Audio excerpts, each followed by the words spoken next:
خوای گەورە میهرەبان دەفەرمێ وأنذرهم يوم الحسرة. ئەی محەممەد صلى الله عليه وسلم ئینزاری ئومەتەکەت بکە، بیان ترسێنە لە ڕۆژی خەم و خەفەت و پەشیمانی و پەژارە. ئەو ڕۆژێک کە ئینسان خەم و خەفەتە خوا و پەشیمانە، بەڵام سوودی نییە بۆ ئەو کەسانی کە ڕێگای خوایان بەرداوە. ئایا چی پەشیمانیەک، چی خەم و خەفەت و پەژارەیەک لەوە گەورەترە کە ئینسان لە ناو جەهەنەما داوای مردن بکە و نەژمرێت؟ ئەمە کارەسات نییە ئینسان حەزکە بمرێت نەمرێت، داوا بکات. لە ئەثەرێکی صحیح تەرغیب هاتووە ئیمامی عەبدوڵڵای کوڕی عەمری کوڕی عاص کە سەحابەی پێغەمبەری خوایە صلی الله عليه وسلم دەفەرمێ ئەهلی ئاگر، خەڵکی ئاگر، پەنا بەخوای گەورەوانەی کە لە دۆزەخدان پەشیمانن، بێتاقەتن، خەمبارن، لەناو ئازاردان، بەردەوام ئازار دەدرێن.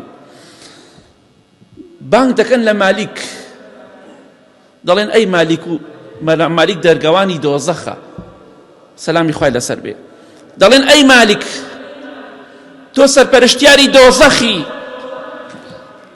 لە خوای گەورە بپاڕێرەوە بەڵکو بمان مرێنێ، بمرین ئەو بێدینانی کە ئەمڕۆ موسڵمانان عەزیێتە دەن، ئەو لوت بەرزان و وڵاتە زلهێزانەی کە ئەمڕۆ باوەڕداران و پێشتریش و دەدو لە مۆلاش عەزیێتی خەڵکی ئەدەن، گاڵتە بە عەقڵ و بیر و باوەڕی ئێمە دەکەن.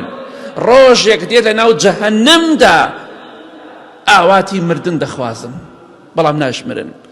وەنادەو یا مالیک لیەقضی عەلەینا ڕەبوک. ئەی مالیک تخوا بە خوای گەورە بڵێ با بمان مرێنێ. خوا وەڵامی ئێمە ناداتەوە، چونکە لە دنیادا وەڵامی خوامان نەدایەوە. بەس پێی بڵێ تۆ لە خوا نزیکی، با بمان مرێنێ، نەجاتمان بێ لە عەزاب. بەڵام دەفەرمێ ئیمامی عەبدوڵڵای کوڕی عەمری کوڕی عاص 40 ساڵ مالیک جوابیان ناداتەوە، 40 ساڵ هاوار دەکەن و دەناڵێنن با بمرین، وەڵامیان ناداتەوە. ئەوجا دەفەرمێ قال ئینەکم ماکیثون، ئێوە هەتا لە جەهەنەمدا دەمێنن، چونکە ئێوە کافر و بێدینن. ئەمە پەشیمانی نییە؟ ئەمە گەورەترین خەم و خەفەت و پەژارە نییە کە ئینسان لە دوای مردنی لە دۆزەخە ئاوات بخوازێ بمرێت، کەیتر ئەو پەڕی ناڕەحەتی ئینسان داوای مردن بکات، بەڵام ناشمرێت. کەواتە خۆ تووشی ئەو پەشیمانیە مەکە. تەنها مانگی ڕەمەزان عیبادەت بۆ خوا مەکە، دوای مانگی ڕەمەزانی ژوەرە بۆ مزگەوت، قورئان بخوێنە، زیکری خوا بکە، نوێژ بکە، عیبادەت بکە، بۆی شەرمەزار نەبی لەگەڵم دوژمنانی خوادا، بۆی لە ناو دۆزەخە داوای مردن نەکەی، لە بەهەشتی خوادا بیت.